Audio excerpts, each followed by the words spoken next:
হ্যাঁ, মাল সীমান্তের ওপারেই যাবে। নতুন রাস্তা মানে আমার তৈরি করা সুড়ঙ্গটা। তোরা ভেবেছিস সেটা শুধু পথ?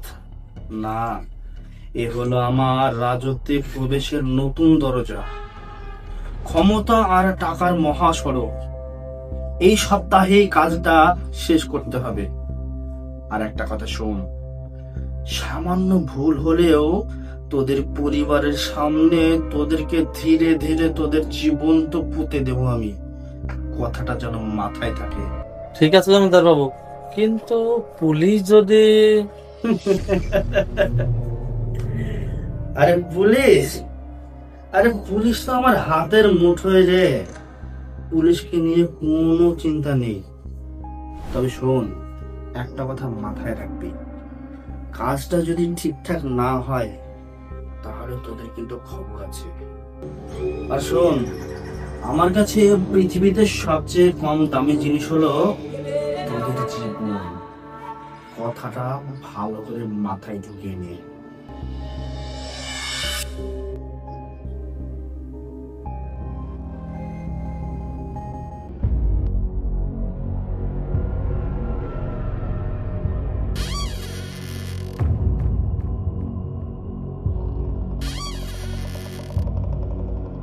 জমিদার বাবু, এই গ্রামে আপনার কথার উপরে কথা বলার কারো সাহস নেই। আপনার আপনার প্ল্যান একদম নেই। আর সুরঙ্গের কথা বলছেন, সুরঙ্গের কথা তো আমরা ছাড়া কি হয়ে যাবে।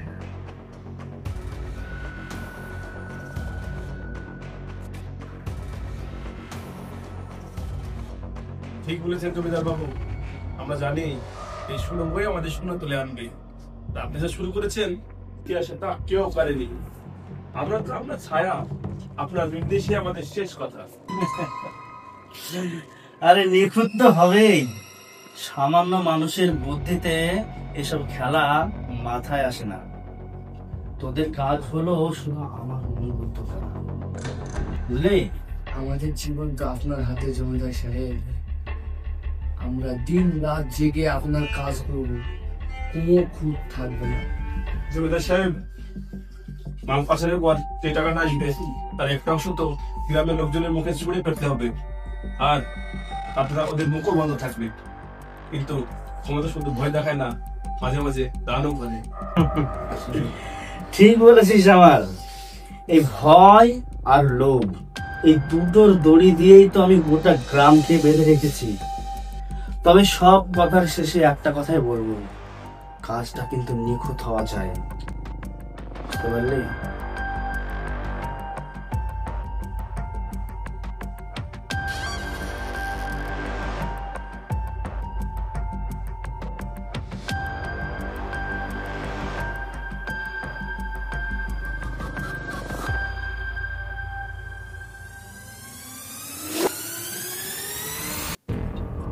স্যার, আসবো?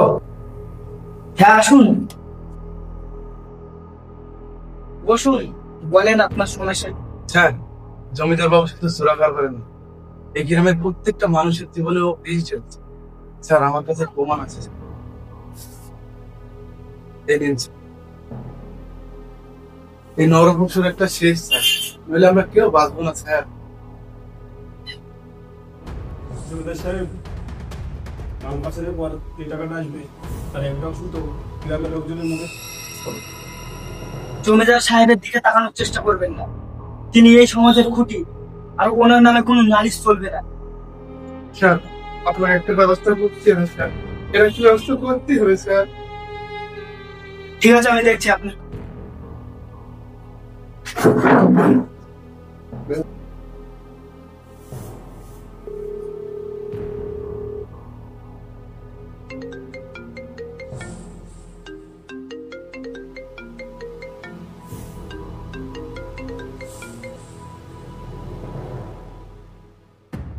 হ্যালো, জমিদার বাবু, আপনার নামে মিঠুন নামের এক ব্যক্তি কমপ্লেন জানা করেছে।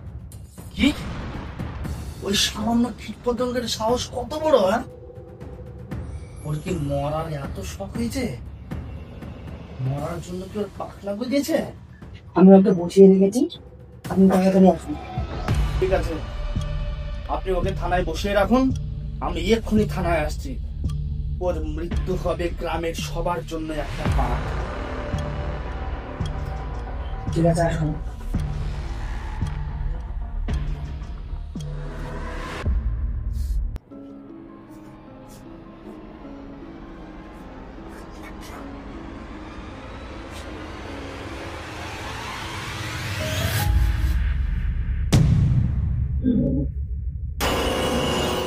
জমিদারবাবু বসুন।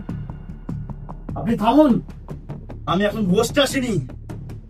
কিরে মিরান, তুই নাকি আমার নামে কমপ্লেন করতে এসছিস?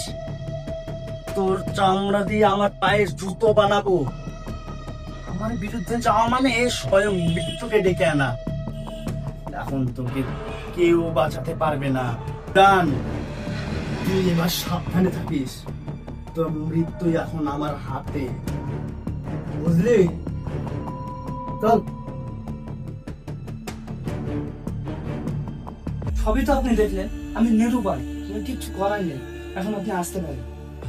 ঠিক আছে, আমি সবই বুঝতে পারছি।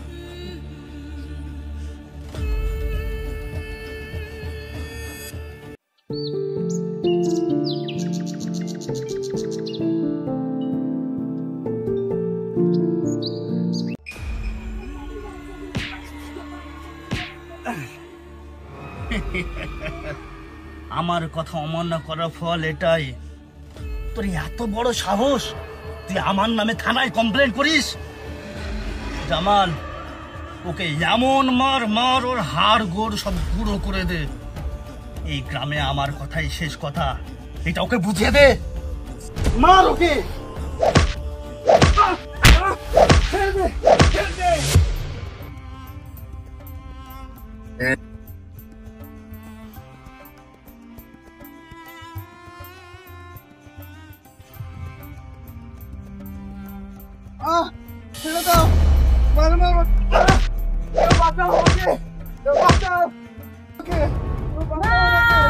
আমার স্বামীকে মেরো না, আমার স্বামীকে মেরো না, আমার স্বামীকে মেরো না।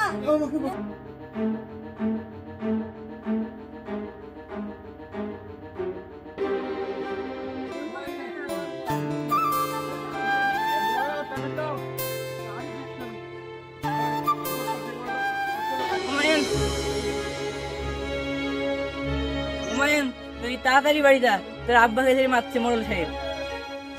তুই কি বললি রে?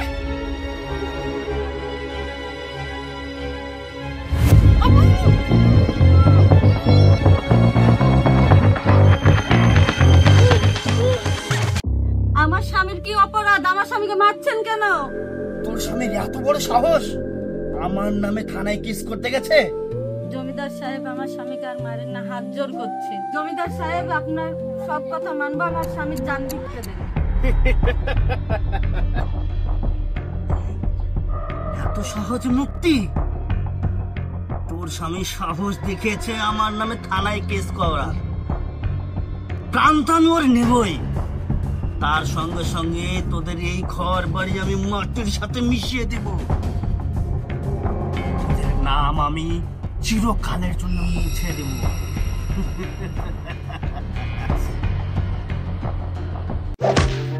তোমরা মেরো না, তোমরা মানুষ না, তোমরা জানোয়ার, তোমরা নরক ঠাই পাবে না। জামাল,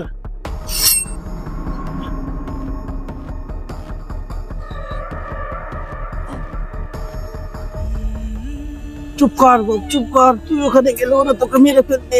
তোকে বেঁচে থাকতে হবে, তোর বাবা মায়ের প্রতিশোধ নেওয়ার জন্য তোকে বেঁচে থাকতে হবে। এই জমিদারির পতন একদিন তোকে করতে হবে, তোকে বেঁচে থাকতে হবে।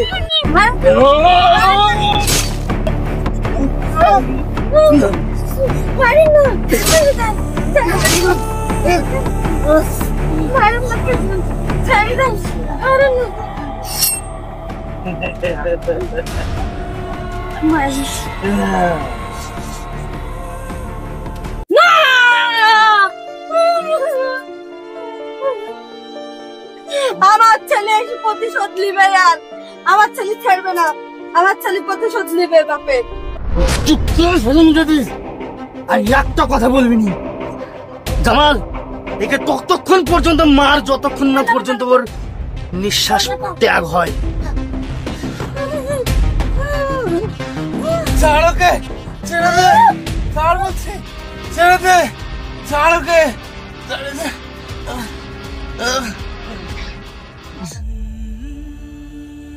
আল্লাহ, তুমি সবই দেখছো আল্লাহ। তোর পাপের একদিন শেষ হবে, তুই ধ্বংস হয়ে যাবি, তুই ভস্ম হয়ে যাবি। এই রক্ত একদিন প্রতিশোধের আগুন হবে।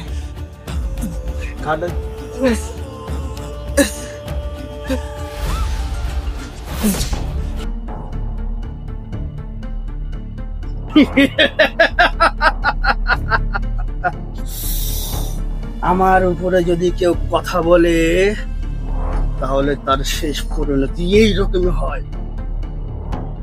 চল চলেন।